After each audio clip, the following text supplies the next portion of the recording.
I'm now joined by CitrusTV volleyball beat reporter Chris Venzon. Chris, thanks for joining us today. It's great to be here, Matt. Let's talk a little bit of volleyball. Syracuse 3-11 this season after starting off strong last season. What's the difference been? What have their issues been? Well, it's an extremely young team this year, Matt. The Syracuse Orange had to replace their entire starting lineup from last season, but mostly on the offensive end, they've struggled with passing. In volleyball, passing is the first hit after the serve, and when a team struggles to control that like the Orange have, it makes them extremely one-dimensional. So Syracuse has been playing teams that have been able to set up defensively against Syracuse's offense, and they've keyed on that, and that's really where they've struggled. So while Syracuse has struggled with that passing game, how competitive can they be in the ACC?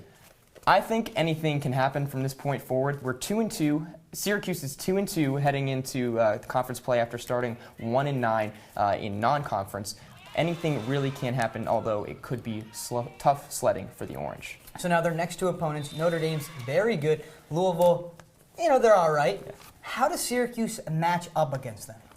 Notre Dame is one of the most talented teams in the conference, Matt, and they do well what we struggle to defend, which is defending outside hitting. They have a phenomenal outside hitter in Gemma Yeadon, who had 18 kills against Duke last game.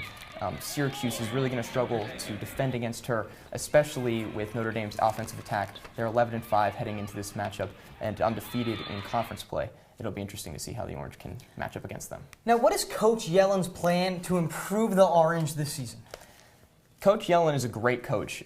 In my experience with him and speaking with him, he knows a lot about the game and he understands what he's doing with this team. He stressed to me that it's all about confidence for this young team. Once the team is able to develop that confidence, they can start to get that winning mentality. But until they really believe in themselves, Coach Yellens has stressed multiple times, it's the wins. The number of wins is not going to begin to pile up. Yeah, definitely a lot of improvement needed for a very young Syracuse squad. As always, great insight from our very own Chris Venzon. Chris, thank you so much. Chris Venzon, the CitrusTV volleyball beat reporter. Back to you, Michael.